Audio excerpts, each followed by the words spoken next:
Next up, at UFC Kansas City, we have former prospect Cameron Saaiman taking on Malcolm Wellmaker. Cameron Saaiman 9-2 in his career, 3-2 in his last 5. He is riding back-to-back losses and a full year layoff, taking on Malcolm Wellmaker. He is undefeated in his career at 8-0, and he is making his UFC debut.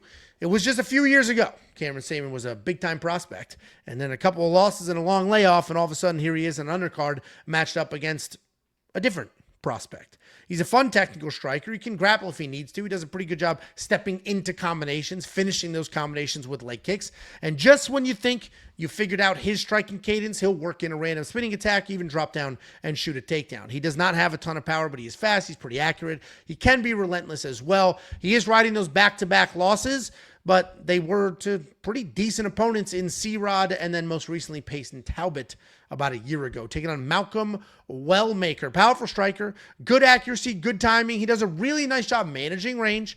He's got a solid jab. He will fire away. He's not overly aggressive, but he does do a nice job fully committing when he throws and counters. People will come, and then he will just absolutely bomb away. He can grapple as well. He's got solid takedowns, even better takedown defense. He's coming off that counter hook knockout on the Contender Series, which earned him this UFC shot. And it wasn't that long ago, right? It was Cameron and Dricus, the two South African guys that were winning, and they were both sort of riding high, working together, kissing their coaches right on the mouth.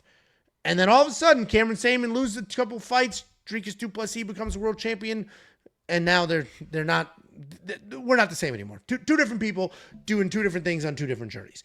Cameron did get smoked, but that was the very high-level opposition. And the UFC's sort of like, all right, let's find out if you're actually good or not. You're either getting cut after this fight or you are the prospect that we thought you were. He is a talented striker. He can wrestle when he needs to. Cameron should have a volume advantage, but Malcolm has a ton of power. If this fight was in Vegas, I would be all in on the power, right? That's all Vegas seems to care about. Who's throwing harder? Who's trying to finish this fight? We could get some old school scoring here. We could get somebody who cares a lot about the forward pressure of Cameron. Wellmaker is going to be the pick because I think a full year layoff at this weight class. And I think Malcolm Wellmaker coming forward, bombing away, keeping that pressure on. We've seen Cameron get touched up. I'm going to pick Malcolm. I'm not touching this fight at all. There's just too many anomalies here. UFC debut, long layoff, lots of stuff going on. Not touching it bet-wise. What do you think, Jacob? Yeah, Wellmaker is a very casual dude. I mean, he fights very, very casual. His hands low, very slow, leaning his head back off of combinations.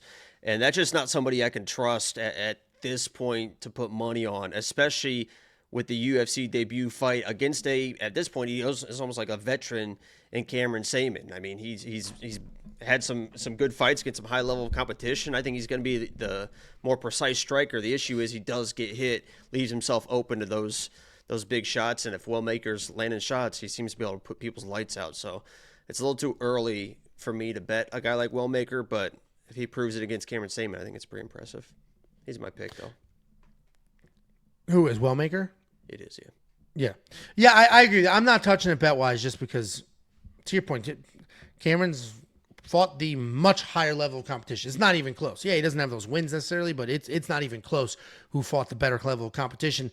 But if Cameron's just blindly pressuring forward as he does, and Malcolm just sits on a big counter as he did in the Contender Series, this could be kind of a short outing. So we're just going to watch this when we have 14 fights on this card. You don't need to bet on every single one of them. DraftKings Fantasy agrees with the breakdown. $7,800 for Cameron, $84 for Malcolm. If you are on the Malcolm side, and if you think he repeats that Contender Series success in the UFC, then that $8,400 makes a ton of sense because he's just scored well over 100 in DraftKings Fantasy. If you are a DraftKings Fantasy guy and you care about the tools, you care about the optimizer, you care about the fight simulator, every single one of those things is on the website right now for $10.